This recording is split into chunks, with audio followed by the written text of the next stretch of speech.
Assalamu alaikum. I hope you had nice vacations, and now we are back for just a few days, I think. So today we are going to start with the last topic of this course, that is about parking studies. Now, the textbook which I have given you does not include the topic of parking studies. So I have taken this topic from the traffic engineering book, the one which we have used in 431, and this is chapter 13 of that textbook. Okay, so if you want to see more details about this topic, you will find it in that book. So parking is required at both ends of your trip. When you require it, when you have to park your car at your residence, at your residential place. Okay, so in that case, you have your own driveways and garages, and in some of the cases, you may be parking on the street as well. Okay, or you may have a nearby parking area which is designated. Okay, like off-street parking lots. So you may be parking there. So usually the parking is fixed at your residential end of the trip, but at your destination the parking opportunities are varying according to in which area you are going, what is the land use in that area, and what is the density of the land use. Okay, density of the land use meaning the size of the facility in that area, the size of the facilities in that area. Okay, so for example, if you are if you are going in a commercial area, then how many shops you have and what is the covered area and so on and so forth. That is the density. And then you have the policy and the planning issues, okay, that are governing the provision of parking in that area. Okay, so normally at your destination, you have to think whether the parking is easily available or not, because as I said, it will vary according to these factors: the land use, the density, and the government policies. The use of your car will depend upon the supply, convenience, and cost of parking facilities. Is the parking available? If it is available, is it convenient to use? Is it near my destination? And do I have to pay for the parking? So it will decide whether you want to use your car or not. Okay. Few years ago, I went to attend a conference in UK, and I was visiting a friend there, and he was living outside London. Okay, there's a small town which called as Luton, and so he told me, okay, we will go to London and we will visit the places and so on. So he had his own car. In fact, he has his own showroom, car showroom, but he did not take his car for that trip. We took a train to get into London, and then we moved around London using the bus. Okay, why? Because of he said there are too many parking issues. We will be spending half of our time in looking for the parking spaces. Okay. So that is one example of why you may not use your car if there are parking issues. Now, parking is a bigger issue for activity centers. What are activity centers? Which generate a lot of traffic, which have a lot of activities, or which are attracting traffic. For example, shopping malls, sports facilities, airports. So their use depends upon the parking supply. Okay, if you have a mall which does not have a parking supply, enough parking supply to cater the needs of the customers, then you may see a reduction in its demand. People may not want to go to that mall because of parking issues.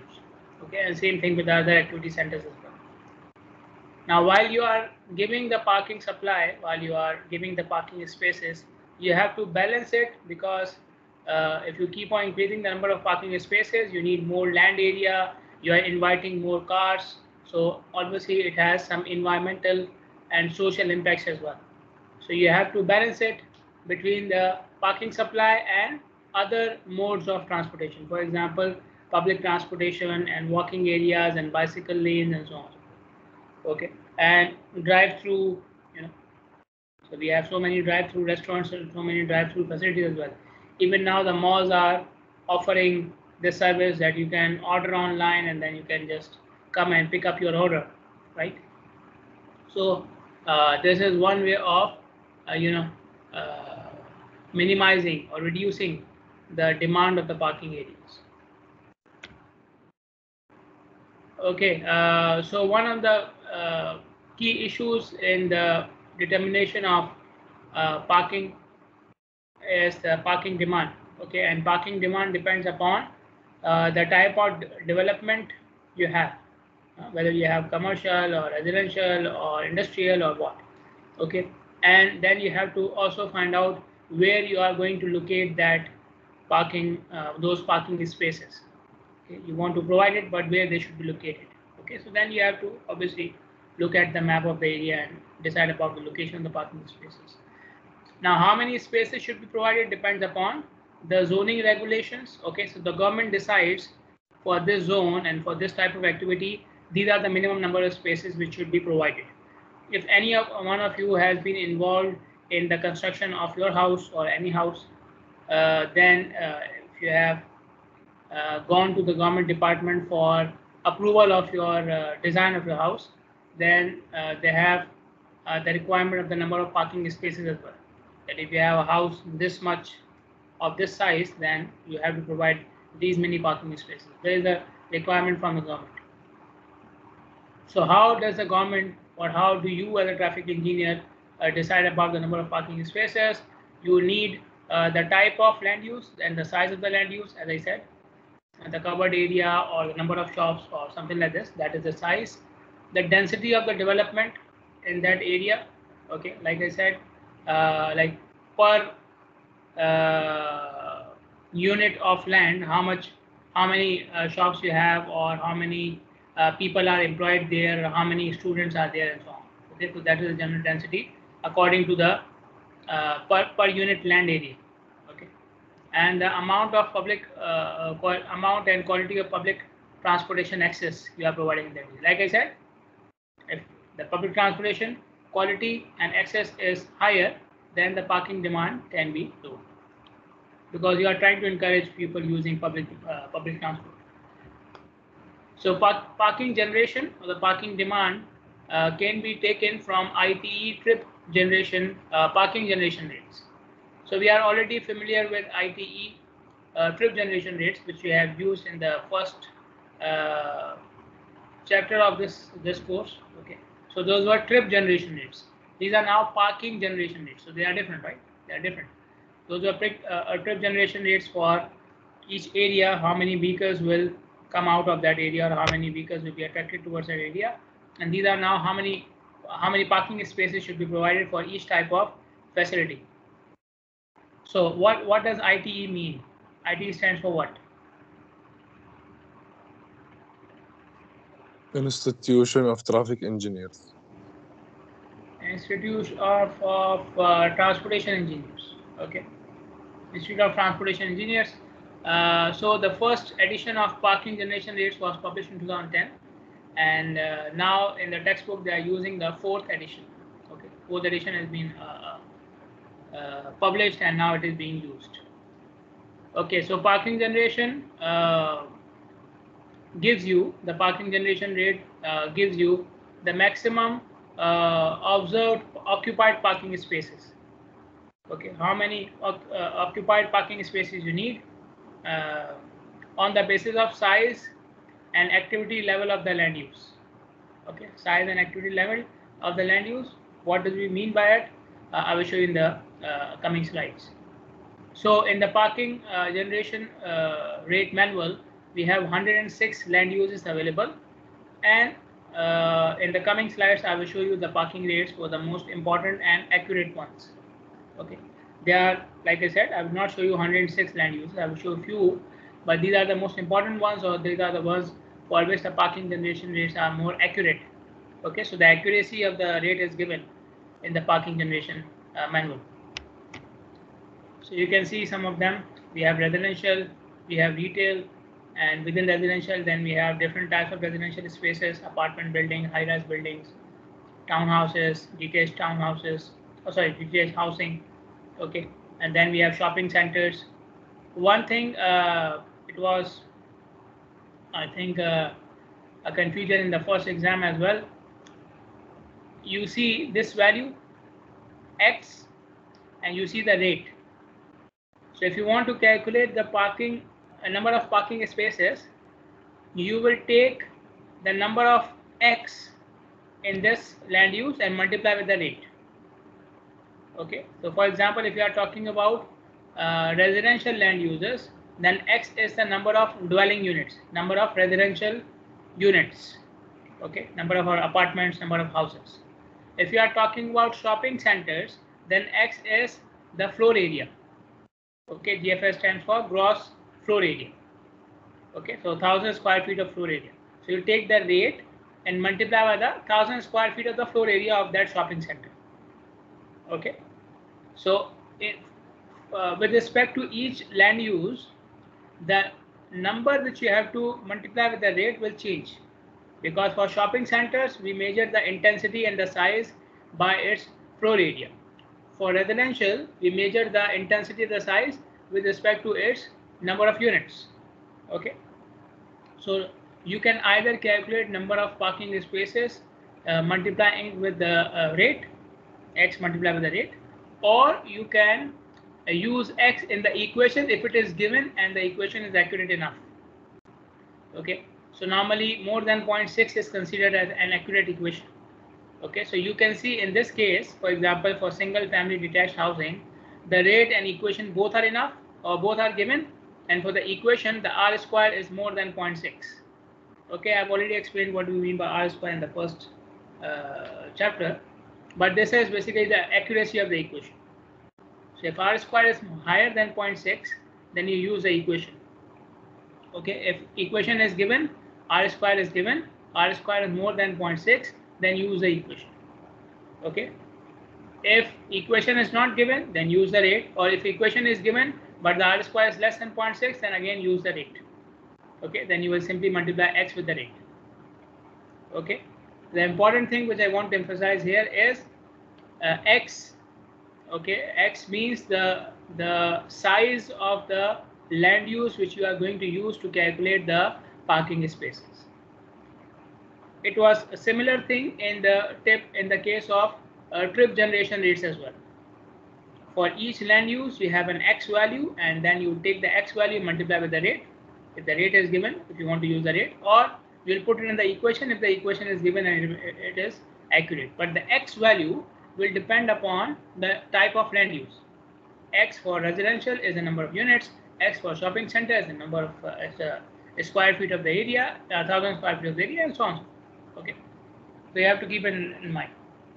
In the last column, you see how many studies of this type of land use were used in calculating these rates and these things. Okay, so these are the things. Now you can see, for example, in home improvement superstore for Saturday. So for the case of shopping centers, they have also given, or even for this one, you can see this is for weekday urban area. So they have given if the rate is fixed for a particular day or for a particular day of the week, for a particular time of the week, then it is also mentioned here. So this rate is only for Saturday and suburban location.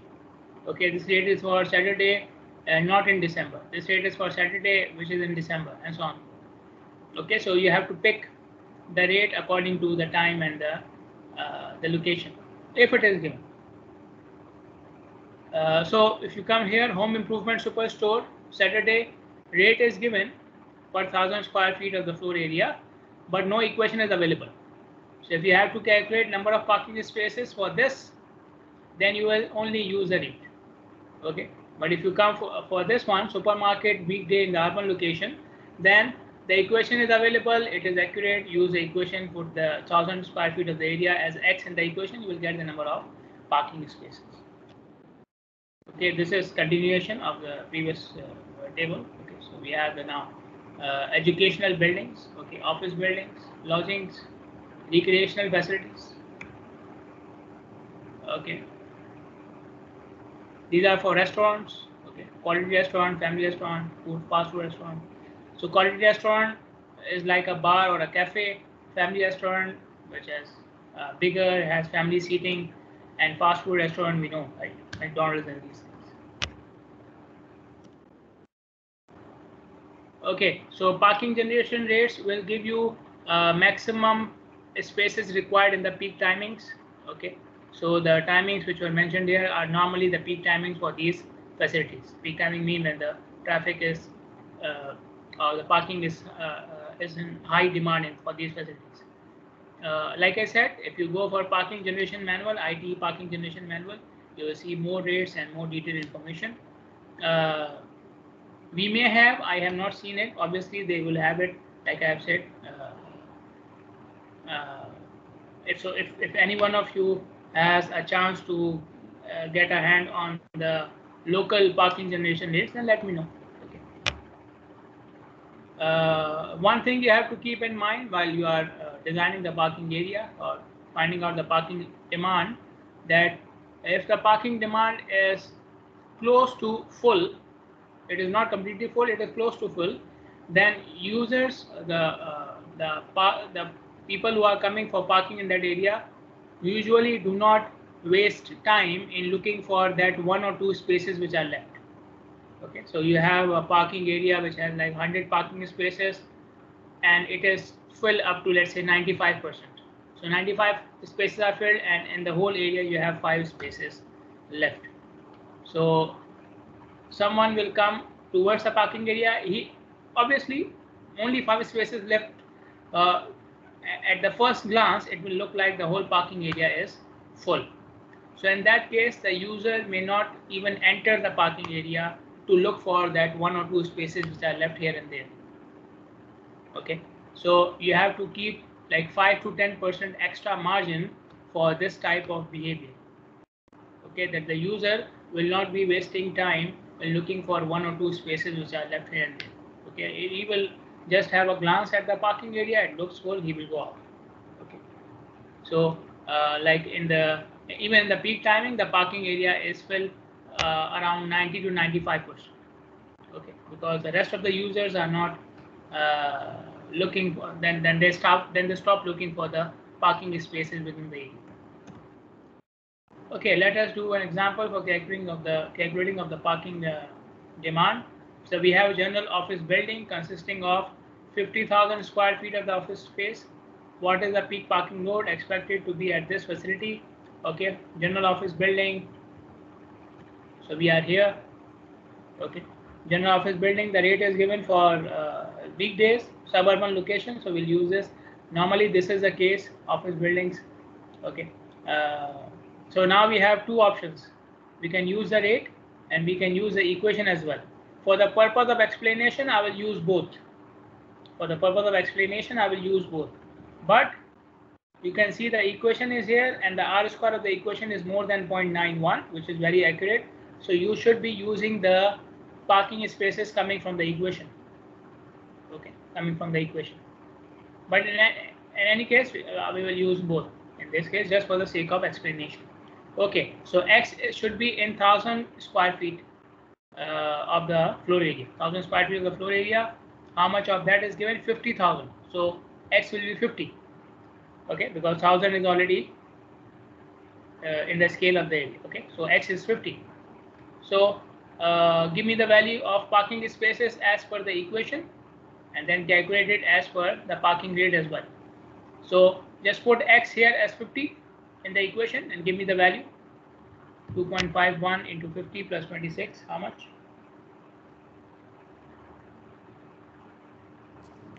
151.5. 151.5. Okay, and Yeah. what will happen if you use the rate? 2.8. 142. 142. Okay, so now you can see, let me write it down here.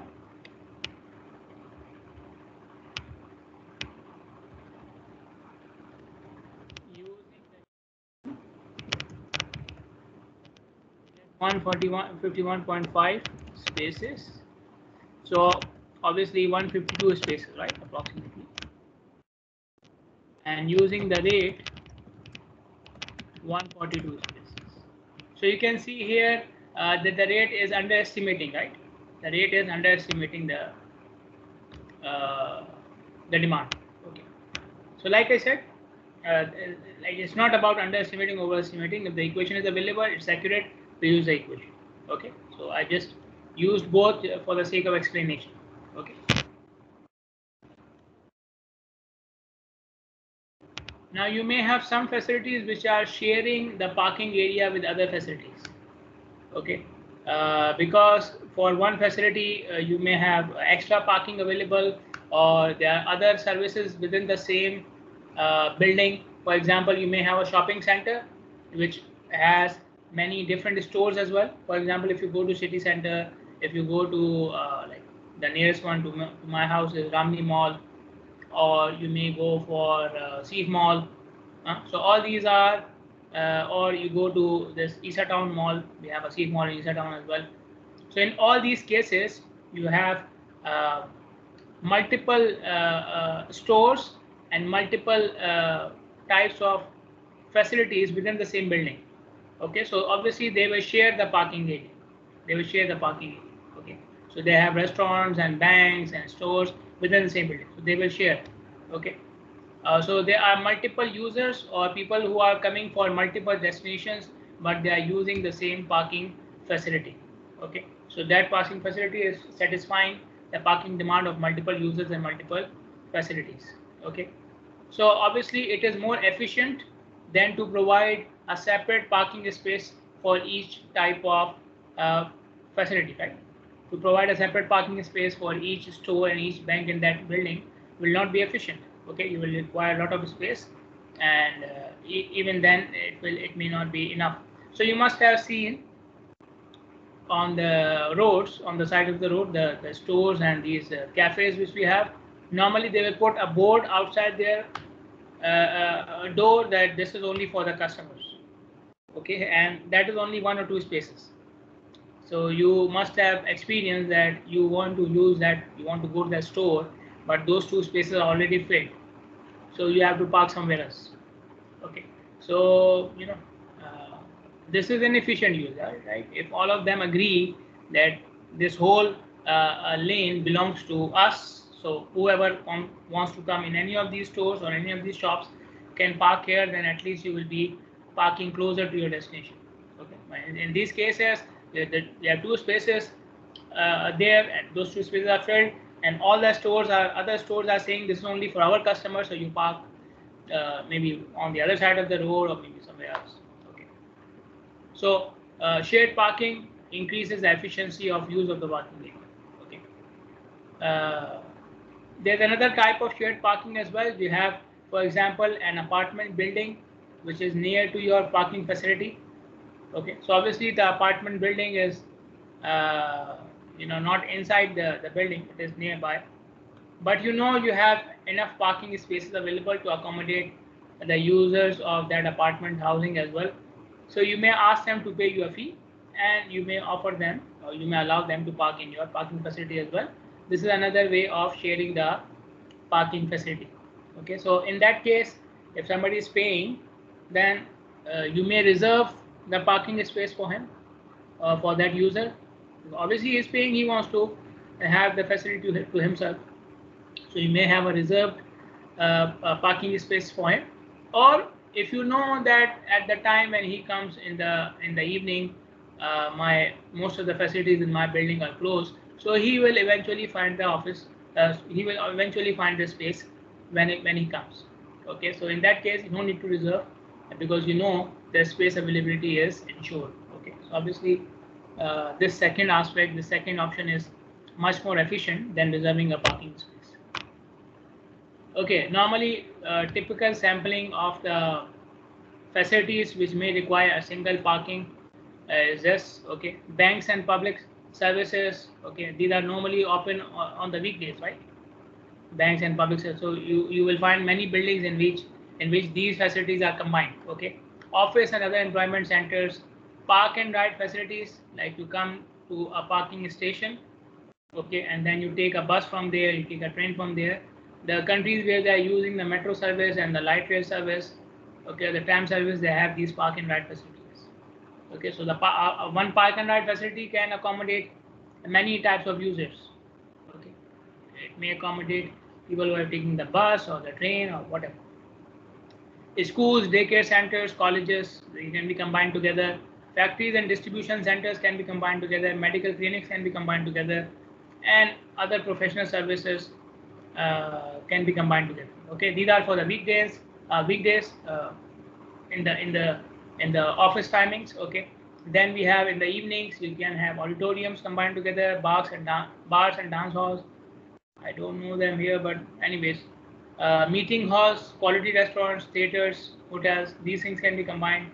On weekends, we may combine the parking facilities for religious institutions, parks, shops, and malls. Okay.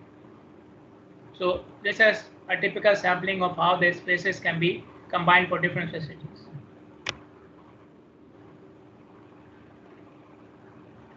Then we have shopping centers, okay, which are combined. Okay, which are combined. So you have a shopping center in which you have other facilities as well. Okay, so the rates are given per 1,000 square feet. Okay, depending upon the type of shopping center you have. Okay, and this type depends upon basically the floor area. So strip means the smallest one, and super regional means the biggest one. Okay, so in the smallest one you will have a small business. Okay, in the biggest one you will have many departmental stores. Okay, for example, city center is a big shopping center, right? So it does not have one departmental store. It has Carrefour, it has Max, and it has, I don't know, you know the names, right? So it's a super regional or regional shopping center. Okay, if you go for maybe Ramni Mall, it's a regional shopping center. It has only one department store and so on.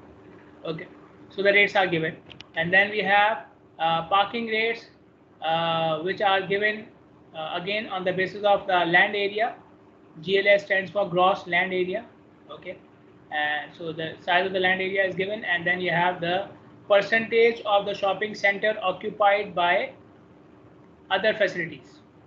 Percentage of the shopping center which are occupied by movie houses, restaurants, and other entertainment centers. Okay, so according to the size, again you are given the rate. So you multiply the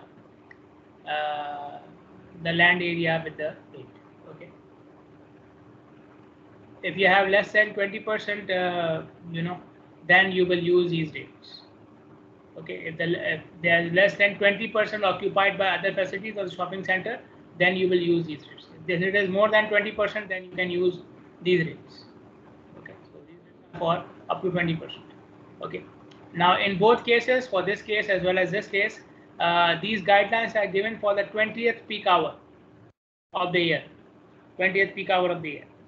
I've explained it in highway as well as traffic engineering course. I think in this course as well. So you find out the parking demand in different hours of the year, and then you arrange them, okay, in descending order. So the first hour has the highest demand, and the last hour has the lowest demand, and then you pick the 20th value from this list. Okay, the 20th on this list. Okay, so you are ignoring the first 19 hours, and then you are taking care of the 20th hour onwards. Okay, so the parking demand which you will get from this table is expected to expected to be exceeded in 19 hours of the year, which is very low. If you remember, in case of traffic, we were taking the 30th hour. 30th hour. Okay, so whatever demand you are calculating, it is expected to be exceeded in 19 hours of the year. Expected, okay, because obviously in the coming year you may not have that much demand. Maybe in those 19 hours something extra happened. Okay, so 20th hour, or in case of traffic 30th hour, is more than enough. Okay, let us do an example. We have a regional shopping center with 1 million square feet of land area. Okay, 15% of the land area is occupied by movie theaters, restaurants, and other facilities. How many parking spaces should be provided? Again, for the sake of explanation, I will use both tables. For the sake of explanation, I will use both tables. Okay, this one as well as this one. Okay, let us use this one as well. They are saying regional shopping center. Okay, and we have 1 million square feet of the floor area. Okay, 1 million, right? And they are still calling it regional anyways, because it should be this one, but I don't know. Okay, so based upon the size, I should be using this one. Okay, I don't know why they are calling it regional, but I should be using this one based upon the size. See, more than 100,000. Okay, so I will multiply 5.1. I will multiply what? The land area, right? So the land area is given as 1 million square feet. 1 million square feet, and this scale is for 1,000 square feet. So I will multiplying 1,000 here, right? 1 million is 1,000 or 1,000 square feet, right? So 5.1 multiplied by 1,000 will give you how many? 5,100 spaces, right? 5.1 multiplied by 1 million will give you 5,100 spaces, right? Because the scale is 1,000 already. Okay, so I'm not multiplying with 1 million, I'm multiplying with 1,000. 1 million divided by 1,000. So it will be 5,100 spaces according to this table. Okay, and according to this table, where is the size? Okay, so looking at the last row, this is our size. Okay, and we have 15% occupied by other facilities. So this is the rate here, 4.65. Okay, so again, this is again for 1,000 square feet of the land area. Rate per 1,000 square feet of the land area. So this will give you 4,650 spaces. 4,650 spaces. Okay, so according to this table, you are getting 5,100 spaces, and according to this table, you are getting 4,650 spaces. Okay, so for the sake of explanation, I've used both tables, but this table is more appropriate for your case. Okay, for the case which we have in the example, we should be using this table because the demand is, the other facilities are less than 20%. Up to 20%, you should use this table. Okay, so you can see here the demand from this table is less as compared to demand from this table, because this table is for higher proportion of other facilities. Obviously, the demand will be higher from here. Okay, then we have an equation to calculate the shared parking demand as well. Okay, if you don't want to use a table or you want to be more accurate, then you can use the equation here as well. Okay, so equation we have N, K, R, A, P, R, and O, and we have P as well. P is the parking demand which we are trying to calculate. N is the size of the activity measured in appropriate units. So like I said, for shopping center, it will be floor area. For housing, it will be number of spaces and so on. Okay. Then K is the proportion of destinations that occur at any time for that facility. Okay. So proportion of people, proportion of demand. Okay. And R is the total number of persons coming to that area. Okay. Per day or any other time period which you are selecting per unit of the activity. Okay, so number of people coming to that area in a specific unit of time per unit of activity. Okay, so again, you will calculate how many people are coming, and then you will divide it with the size of the facility. Okay, so it will give you persons coming per unit of activity. Okay, then A is proportion of people arriving by automobiles. So R is the total number, and A is the proportion which will need the parking space, right? The people who are coming by the car will need the parking space. Other will not need the parking space.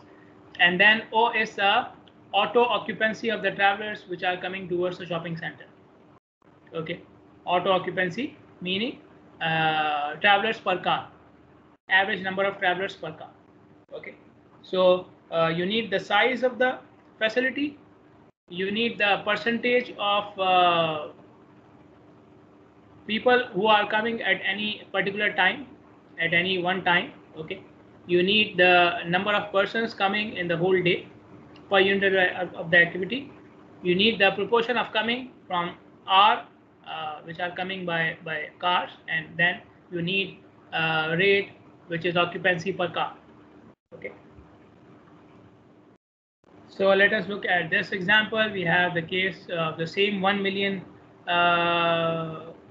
shopping center, which has 1 million square feet of area. It is in the heart of a central business district, CBD. The following additional information is given. We have 40% of all shoppers coming in the CBD for other, other reasons. Okay, so 40% of the shoppers are coming for other facilities, not the shopping center itself. Okay, 70% of the shoppers travel to the retail center by automobile. Okay, so for our convenience, they have mentioned what value is it covering, what value is this parameter covering from the equation. So PR is the number of shoppers which are coming in the CBD area for other reasons. So that is PR will be 40% means 0.4. 70% are traveling by car, that is A value 0.7. We have 45% destinations, 45 people coming to this center per 1,000 square feet of the gross leasable area. Sorry, I think I called it land area. It is a leasable area. Okay, so R is 45 persons coming to that area per unit of the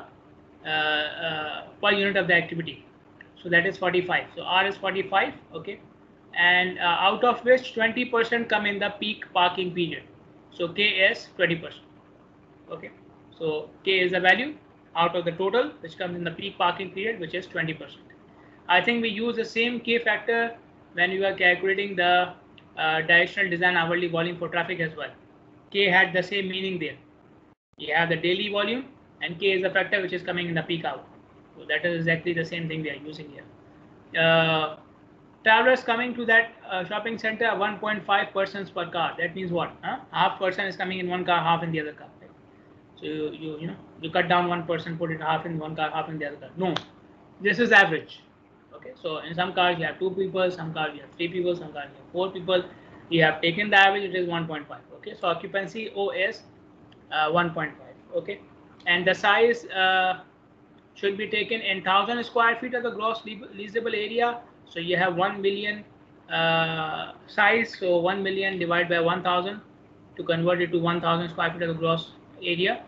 It will be 1,000, right? We have already done it in the last example. Okay, so basically you have to multiply all these factors and divide by O. Multiply PR and A and K and R and N, and then divide by O. So give me the value here. 0.00378. Huh? Yeah. 0.00378. Did you multiply by 1,000?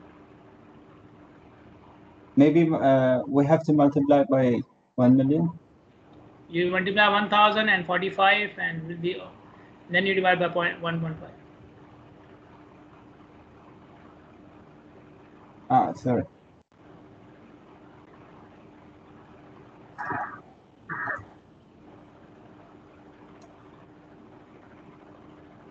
One 1,680. 1,680. Yeah, 1,680. So you need 1,680 spaces then. So this is an equation if you don't want to use the rates. Okay, so then you can use the equation to calculate the parking spaces. Okay, so again this is also for shared parking. Okay, that the tables which I showed you and this equation are all for shared parking.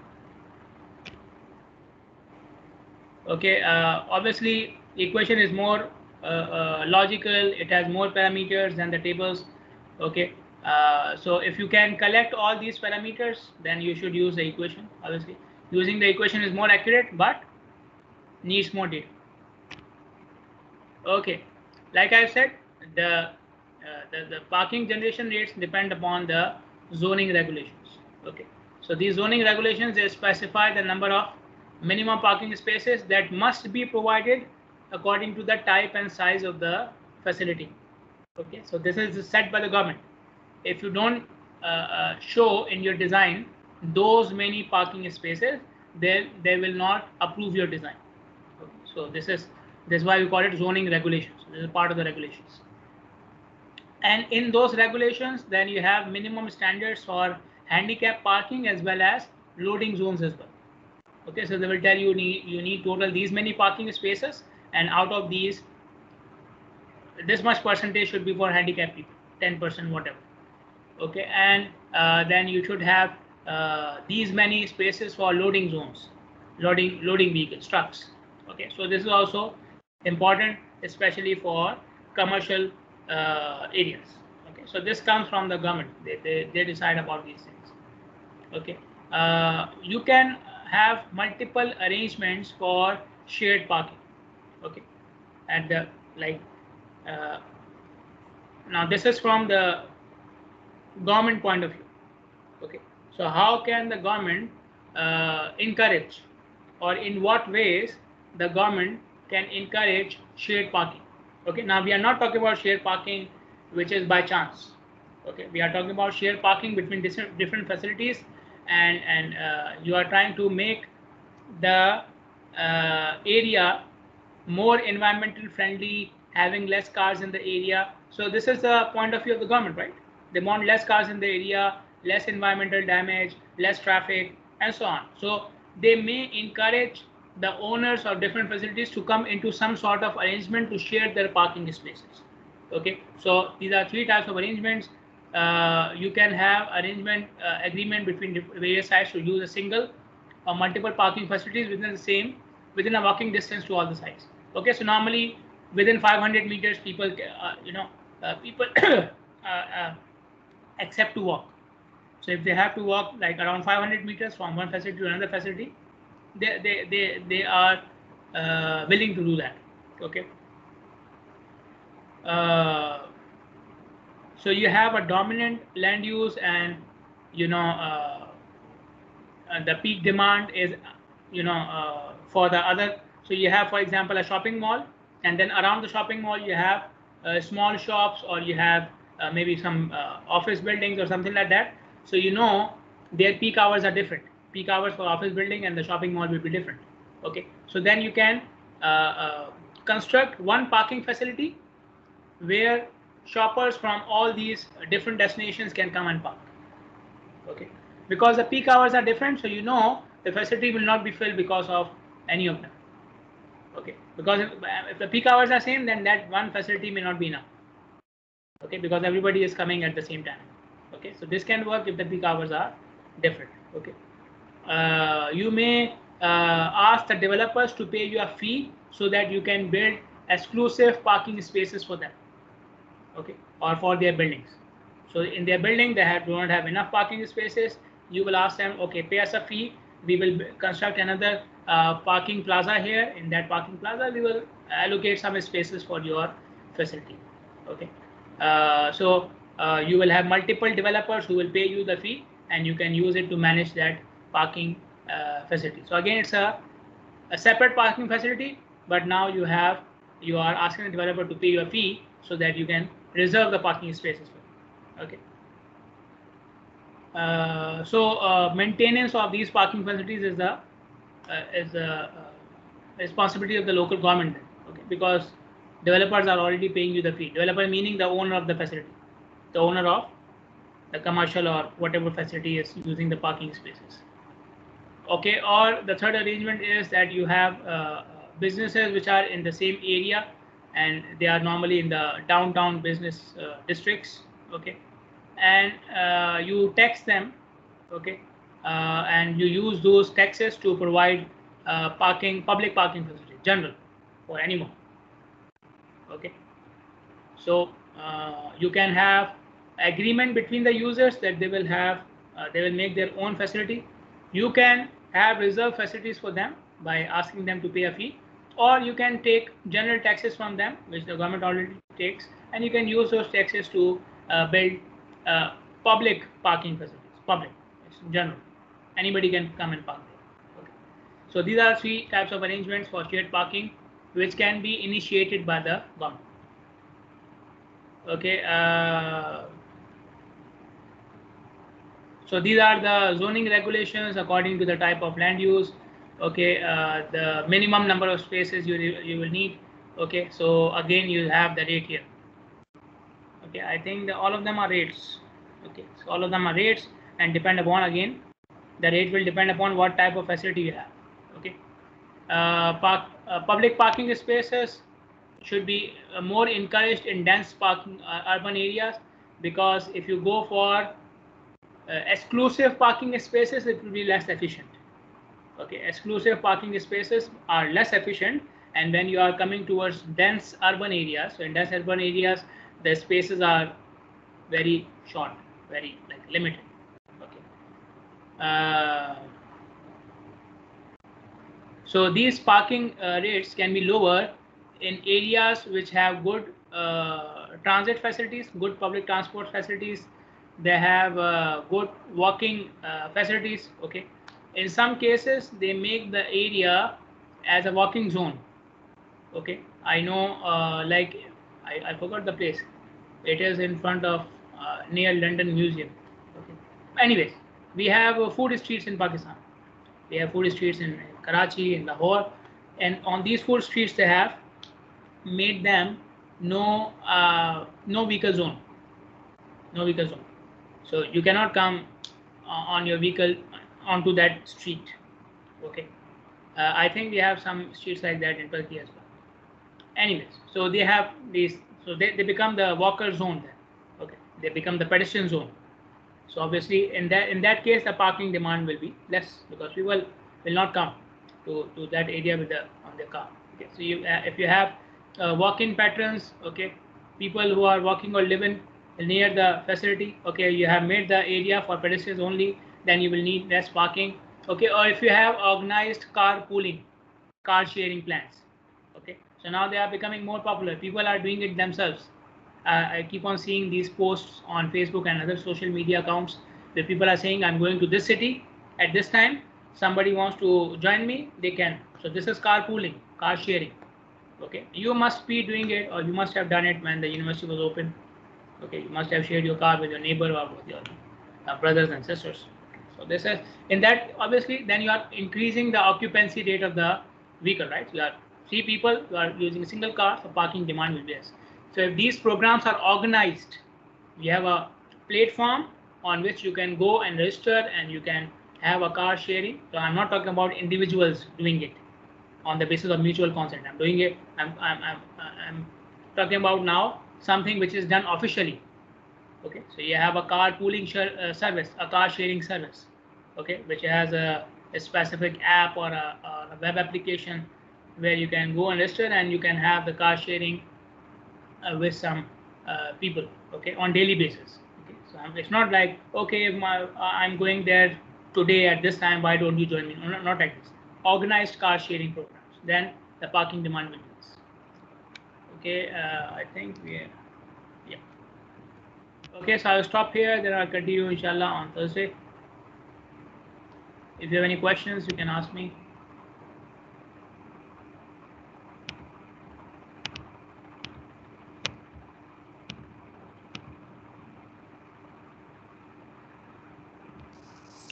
Doctor, what about the submission of the report?